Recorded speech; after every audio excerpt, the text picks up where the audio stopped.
আজকে আমি আপনাদের কাছে ধোকার নিরামিষ রেসিপিটা দেখাবো। আমি কী কী নিচ্ছি, কেরম করে করবো, আপনারা দেখুন।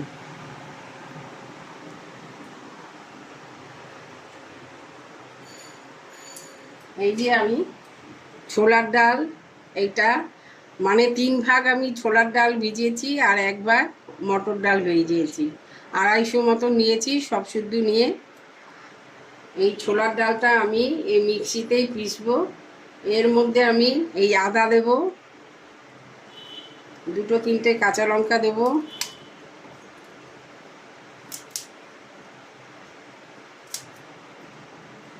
আদা কাঁচা লঙ্কা এই ছোলার ডালটা দিয়ে দিলাম।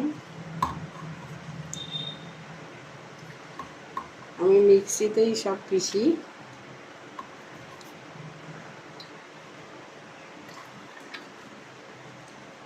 অল্প একটু জল দেব, সামান্য জল দেব।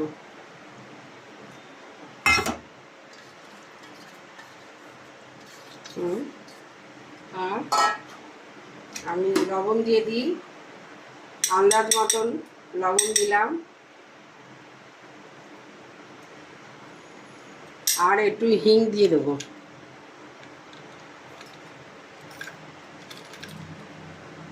এই যে হিং দিয়ে দিলাম। হিংটা দিলে গন্ধটা খুব সুন্দর হয়। এই দিলাম। তারপরে এটা আমি বেটে নিয়ে আপনাদেরকে দেখাবো। আর আমি এই ধোকার মধ্যে কি কি দেব সেটা দেখাচ্ছি, কি কি মশলা দেব। আমি এরপরে এই ডালটা বাটা হয়ে গেলে এই কটা কাজু আর পোস্ত আমি মিক্সিতে বেটে নেব। ফোড়নে আমি দেব তেজপাতা, শুকনো লঙ্কা, গরম মশলার মধ্যে 2টো এলাচ দিয়েছি, দারচিনি দিয়েছি 2টো আর লবঙ্গ, জিরে ফোড়ন দেব। এই টমেটো বাটা আর আদা বাটা।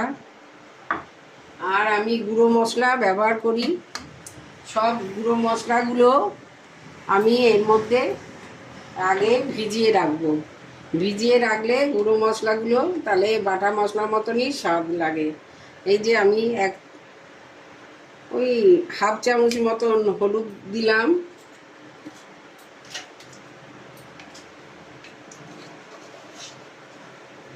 এক চামচ জিরের গুঁড়ো, আর একটুখানি দিয়ে দিচ্ছি জিরে গুঁড়ো, এই 1.5 চামচের মতন জিরের গুঁড়ো,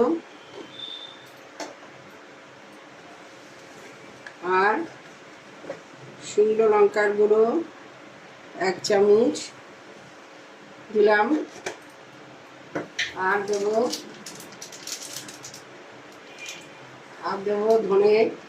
ধনের গুঁড়ো 1 চা চামচ। এইগুলো দিয়ে আমি জলের মধ্যে এটা গুলে ভিজিয়ে রেখে দিই। তাহলে এই মশলাটা যখন আমি দেব ধোকার মধ্যে বাটা মশলার মতনই লাগে, স্বাদটা খুব ভালো হয়।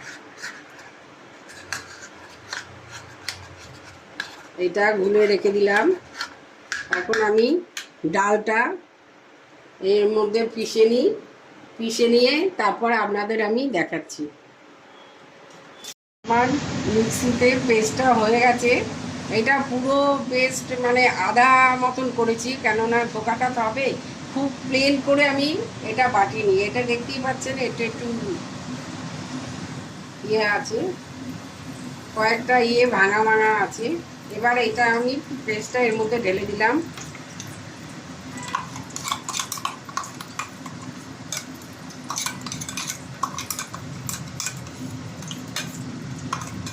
এটা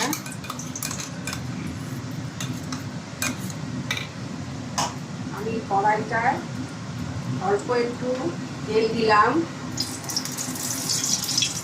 সর্ষের তেল দিলাম। এবারে এই পেস্টটার মধ্যে একটুখানি আমি জিরের গুঁড়ো দেবো, অল্প একটু জিরের গুঁড়ো দিলাম যাতে বড়াটার টেস্ট লাগে। আগে আমি কাঁচা লঙ্কা, আদা, হিং এইগুলো সব দিয়ে দিয়েছি। এর মধ্যে একটু চিনিও দিয়েছি, মিষ্টি। এবার আমি কড়াইতে এটা একটু নাড়াচাড়া করে নেব।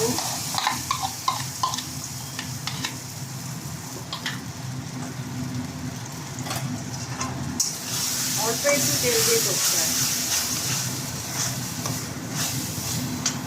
এর মধ্যে একটু হলুদও দেবো, একটু হলুদ গুঁড়ি দেবো,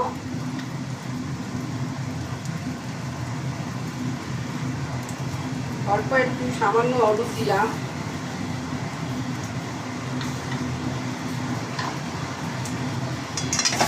এবারে এটা আস্তে আস্তে আমি নাড়াবো। এটা যখন দেখবো যে এইটা কড়াই থেকে উঠে আসছে পেস্টটা, তাহলে বুঝতে হবে এটা হয়ে গেছে।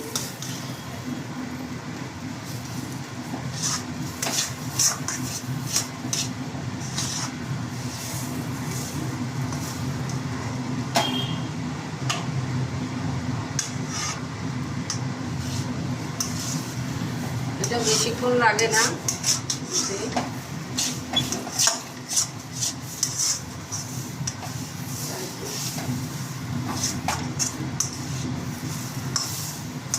এটা হয়েই এসছে, এই যে কড়াই দিয়ে উঠে উঠে আসছে।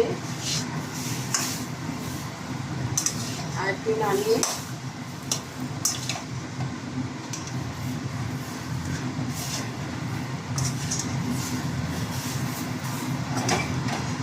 এটা আমি কড়াইটা বন্ধ করে দিই। এটা গ্যাসটা আমি নিভিয়ে দিলাম। এই থালাটার মধ্যে নামাবো। এই থালাটার মধ্যে অল্প একটু আমি তেল লাগিয়ে নিলাম।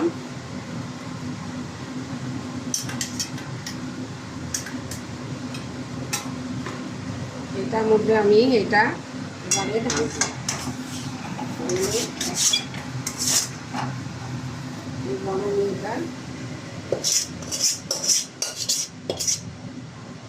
গরম অবস্থায় এটা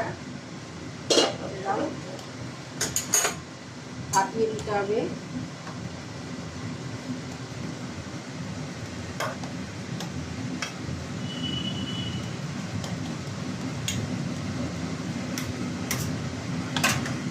হাত দিয়ে করে দিই, তাহলে দেখতে সব দিকে সমান হবে।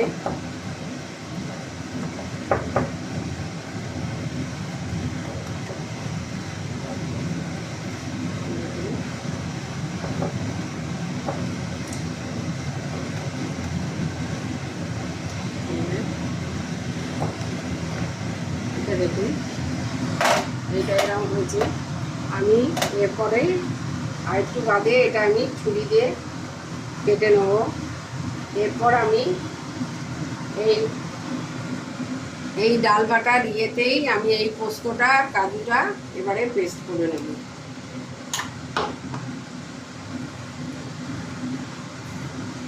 একটুখানি জল দিয়ে তারপরে আমি যখন বড়াগুলো কাটা হয়ে যাবে আপনাদের আমি দেখাচ্ছি।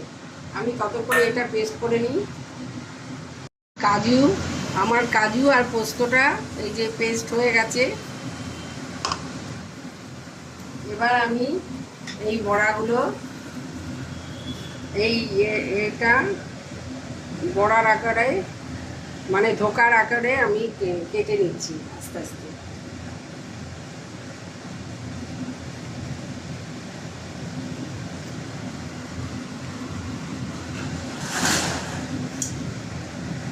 এই যে আমি কেটে নিচ্ছি আস্তে আস্তে।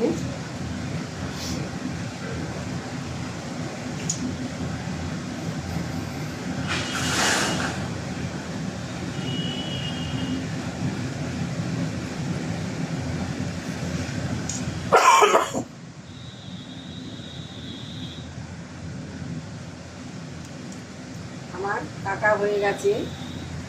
এরপরে আমি কড়াইতে সর্ষের তেল দিয়ে আমি ভাজি। অনেকে সাদা তেল দিয়েও ভাজে, আমি সর্ষের তেল দিয়েই করবো পুরো রান্নাটা। আমি তেল দিয়ে দিলাম কড়াইতে। বড়াগুলো ভাজবো, তাই জন্য একটু বেশি করেই তেল দিচ্ছি।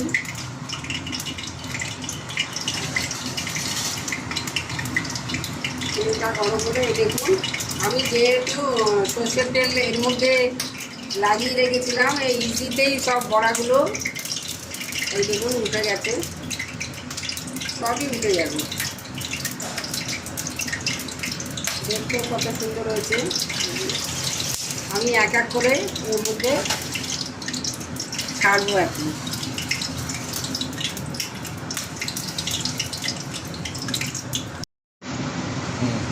এবার এক এক করে আমি বড়াগুলো ভেজে নিচ্ছি।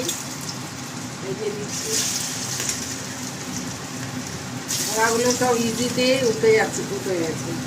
খুব ভালো হয়েছে বড়াগুলো।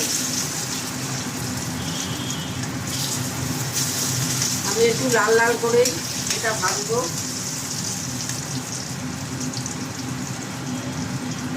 একটা ইয়েতেই হয়ে যাবে। মানে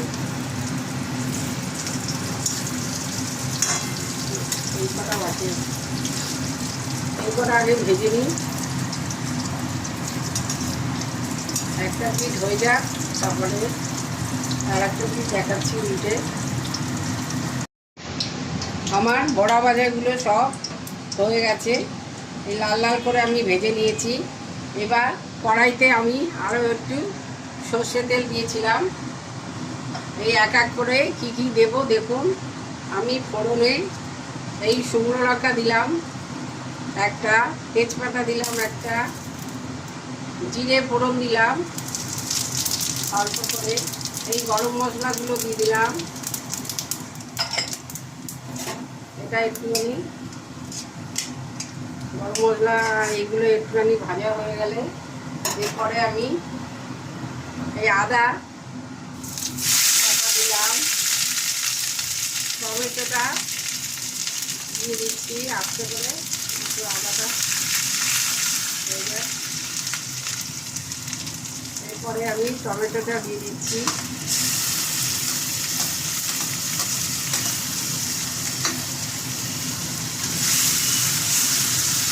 এটা একটু নামিয়ে এটা একটু হোক, আমি আন্দাজ মতো লবণ দিয়ে দিলাম।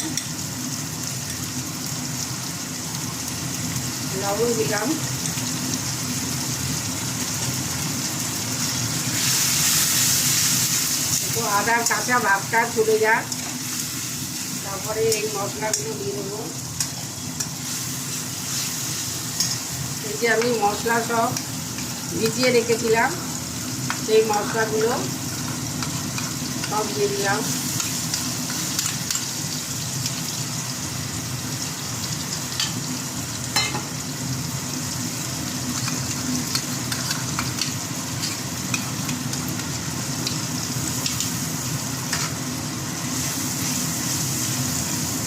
মশলাটা একটু হতে থাক।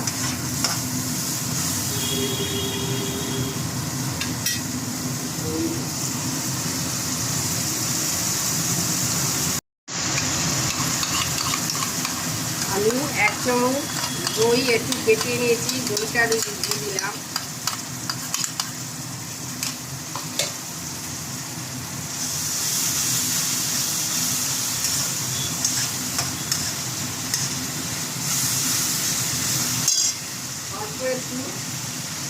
অল্প একটু চিনি দিচ্ছি, যে যেরকম স্বাদ মতন খান সেরকমই দেবেন মিষ্টি। চিনি দিয়ে দিচ্ছি।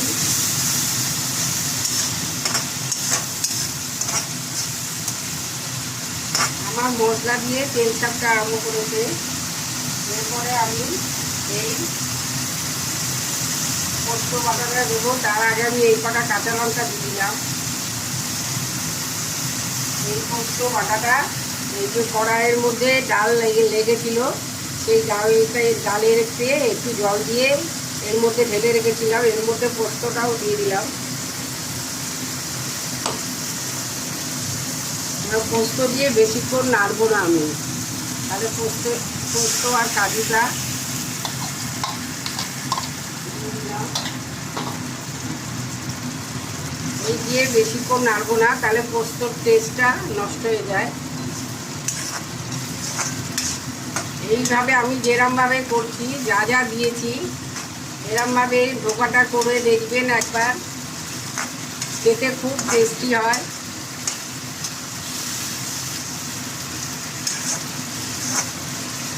এটা একটুখানি ইয়ে হলেই আমি অল্প করে জল দিয়ে দেবো, আর একটু পোস্ত বাটার ইয়েটা জলটা একটু করে দিয়ে দিলাম। এটা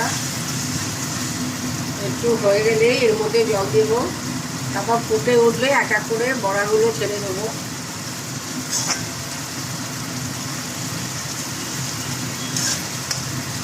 এটা প্রায় হয়েই এসছে।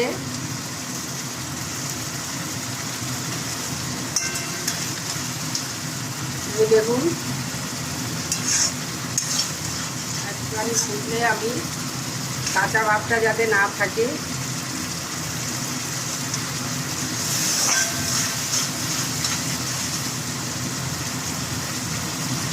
প্রায় হয়েই এসছে।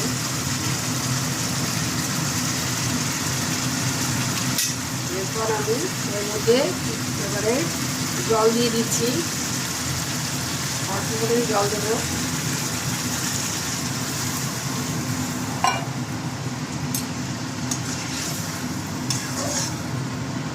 আর একটু জল লাগবে, কেন ধোকাগুলো দেওয়ার পরে অনেকটা টেনে নেবে জল, আর একটু জল দেবো আমি।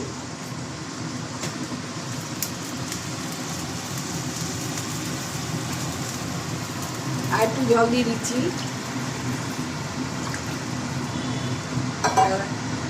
ধোকাটা টেনে নেবে নইলে একদম ঝোল থাকবে না। এইটা ফুটে উঠলে তারপরে আমি এই ধোকাগুলো এর মধ্যে ছেড়ে দেবো।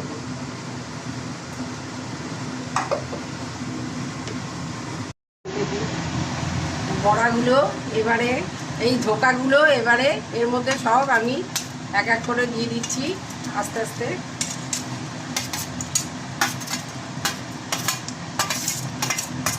এগুলো সব ছেড়ে দিলাম।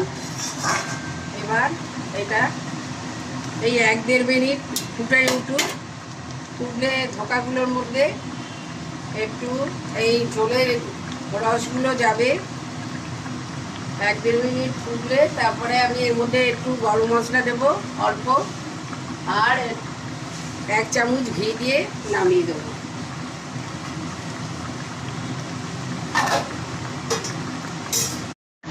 আমি গরম মশলাটা দিয়ে দিচ্ছি, এটা হয়ে গেছে।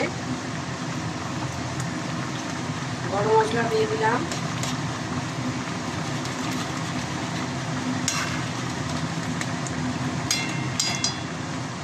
এরপর ওর মধ্যে আমি 1 চামচ ঘিও দিয়ে দিলাম। এই ঘিটা দিয়ে এবার আমি নামিয়ে দেবো।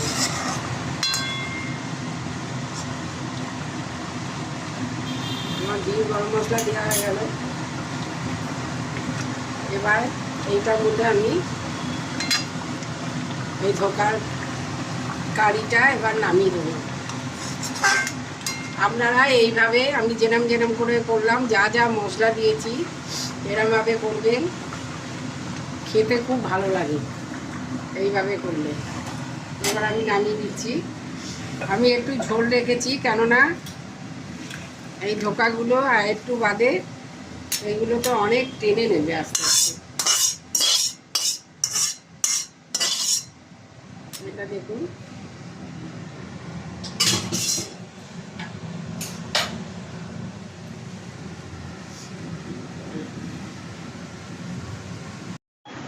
আমার ধোকার কারিটা রান্না হয়ে গেছে, আপনাদের দেখালাম। আপনাদের যদি রান্নাটা ভালো লাগে দেখে, আপনারা যারা এখনো পর্যন্ত সাবস্ক্রাইব করেননি দেখছেন, ভালো লাগলে আমাকে সাবস্ক্রাইব করুন, লাইক করুন আর শেয়ার করুন। নমস্কার।